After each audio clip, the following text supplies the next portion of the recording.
Hello नमस्कार दोस्तों, मैं आपका स्वागत करता हूं। आशा करता हूं कि आप सभी लोग अच्छे होंगे। मैं इस वीडियो में डीआरडीओ एडमिन एलआर कैडर के लिए मोस्ट इंपोर्टेंट मैथ के क्वेश्चन डिस्कस करने वाला हूं। तो वीडियो को एंड तक देखिएगा। सभी क्वेश्चन इंपोर्टेंट हैं जो परीक्षा में पूछे जा सकते हैं।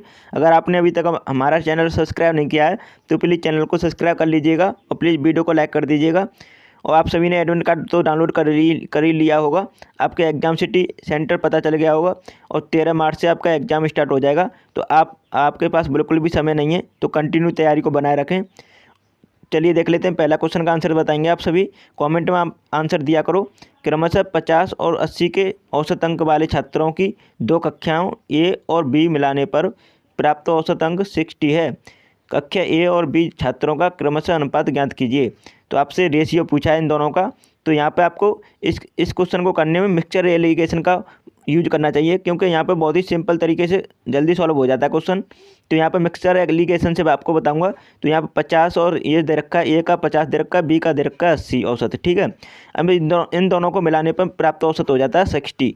अब ये 60 हो रहा है, तो 80 से 60 कितना कम है? तो यहाँ पे ये 20 कम है। उसके बाद 60 से 50 कितना कम है?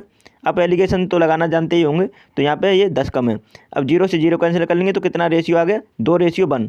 तो 2:1 आ गया। तो इसका राइट आंसर है तीसरा ऑप्शन, ठीक है। 2:1 आ गया, तो तीसरा ऑप्शन इसका राइट आंसर हो जाता है। आशा करता हूँ समझ में आया होगा। नेक्स्ट क्वेश्चन का आंसर बताएंगे आप अपना आंसर कमेंट में मेंशन किया करो, क्योंकि उससे आपका पता चलता है कि आप मतलब उसके लिए तैयार हो कि नहीं। यदि आप 2500 रुपये में एक जैकेट खरीद रहे हो, 4500 रुपये में वैसे ही 2 जैकेट खरीद रहे हो, तो छूट प्रतिशत ज्ञात कीजिए। एक जैकेट का अंकित मूल्य दे रखा है 2500 रुपये। तो यहाँ पे अंकित मूल्य 2500 रुपये दे रखा है। तो आपको छूट किस पे ज्ञात करते हैं? अंकित मूल्य पे। तो इस क्वेश्चन में अब इसी चीज़ को ध्यान में रखिएगा। तो यहाँ पे 2500 रुपये में एक जैकेट खरीद रहे हो और 4500 रुपये में 2 जैकेट खरीद रहे हो।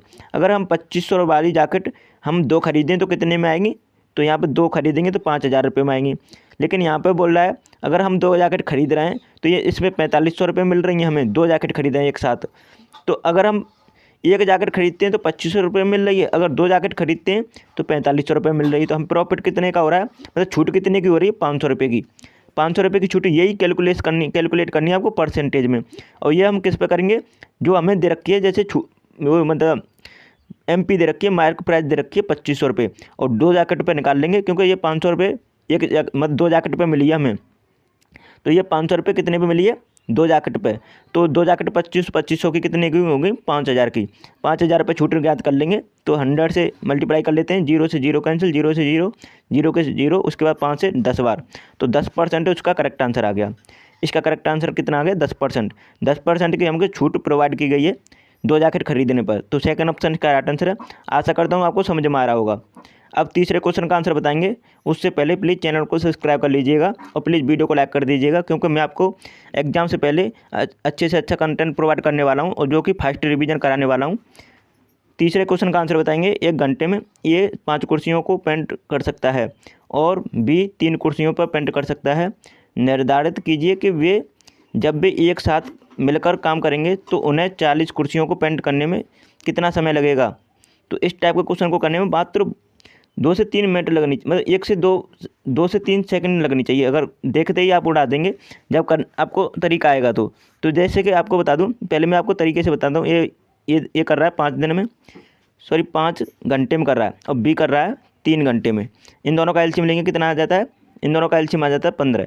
उसके बाद यहाँ पे अलग अलग एफिशिएंसी निकालेंगे, तो 5 3 15, उसके 3 पंजे 15, ठीक है, क्योंकि डिवाइड करते हैं। अब यहाँ पे ये एलसीएम आया 15, ये टोटल कार्य होता है हमारा। अब यहाँ पे बोला है वो दोनों एक साथ काम कर रहे हैं तो कितने दिनों में करेंगे। तो यहाँ पे 3 और 5 कितना होता है? देखो यहाँ पे दे रखा है 40 कुर्सियों को करना है पेंट, लेकिन यहाँ पे वो कितने कर रहे हैं? 15। यहाँ पे कर रहे हैं 15। तो यहाँ पे आपको ध्यान देने वाली बात यह है कि यहाँ पे 40 को करना है, लेकिन यहाँ पे दे रखा है 15। तो ये 3 और 5 कितना होता है? 5, मतलब 8। अब ये 15 नहीं करवा रहा है, 8 मतलब 40 करवा रहा है। तो 40 को 8 की एफिशिएंसी से दोनों करेंगे तो कितने में कर देंगे? 8 से डिवाइड कर देंगे 40 को, तो 5 दिन में, 5 घंटे में, सॉरी 5 घंटे में कर देंगे, वो पेंट कर देंगे 40 कुर्सियों को, ठीक है। तो सेकंड ऑप्शन इसका राइट आंसर आएगा। आशा करता हूँ समझ में आया होगा आपको। नेक्स्ट क्वेश्चन का आंसर देंगे। अगर नहीं समझ में आ रहा है तो एक बार फिर से वीडियो को देख लेना, क्योंकि मात्र 8 से 9 मिनट की वीडियो है, आप देख सकते हो 1 से 2 बार वीडियो को। चौथे क्वेश्चन का आंसर बताएंगे।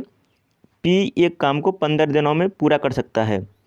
जबकि क्यू 10 दिनों में पूरा कर सकता है। यदि पी से शुरू करके एकांतर दिनों में बारी बारी से काम करते हैं तो काम कितने दिनों में पूरा हो जाएगा। इस टाइप के क्वेश्चन को करने में बहुत ही ध्यान देने वाली बात यह है कि वो मतलब काम किस तरह कर रहे हैं। तो वो अल्टरनेट काम कर रहे हैं, जैसे कि पहले आता है पी, फिर एक दिन आता है क्यू, फिर आता है पी, फिर आता है एक क्यू। इस तरह काम कर रहा है, न कि दोनों एक साथ नहीं कर रहे हैं। ध्यान देने वाली बात यह है।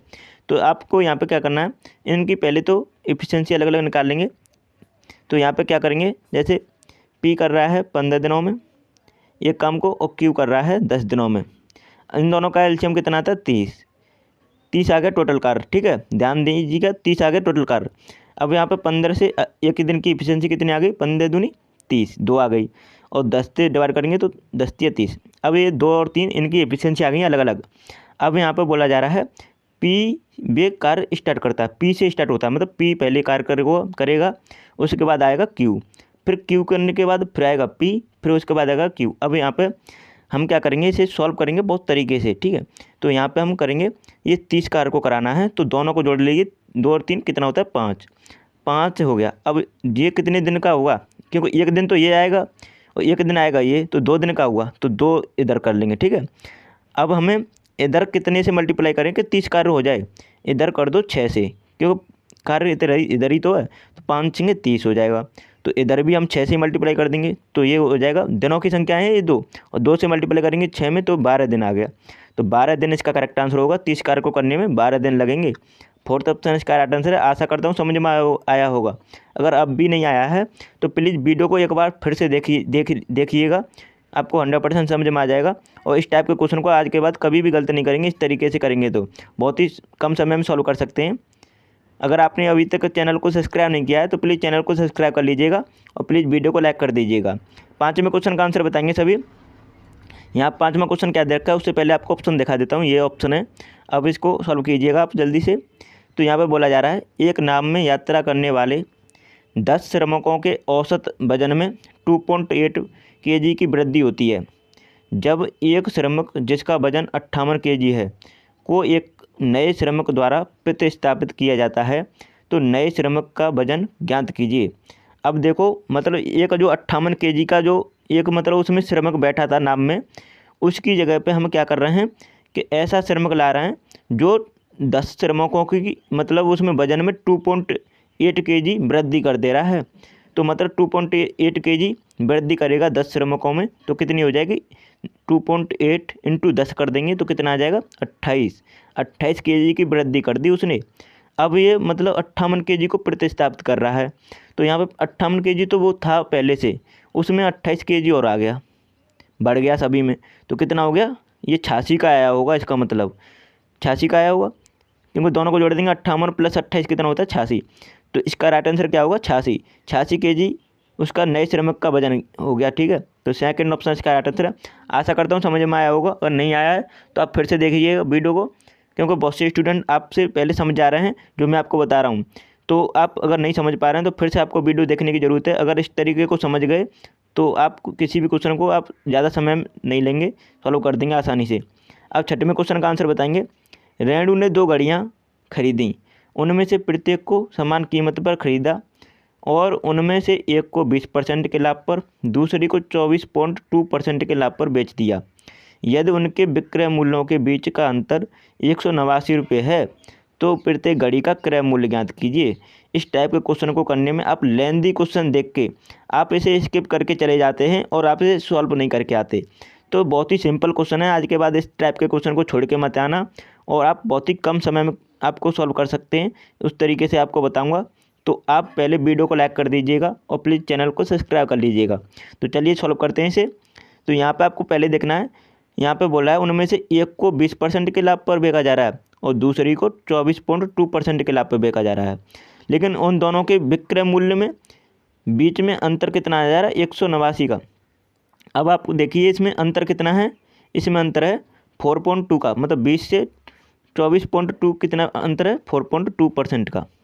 4.2% की वैल्यू यहाँ पे हमें दे रखी है 189, क्योंकि अंतर किसकी वजह से आ रहा है, प्रॉफिट, और इसमें प्रॉफिट लॉस हो जा रहा है, मतलब अधिक ज़्यादा हो जा रहा है। जब इसमें अधिक ज़्यादा हो जा रहा है तभी तो ये अंतर आ रहा है।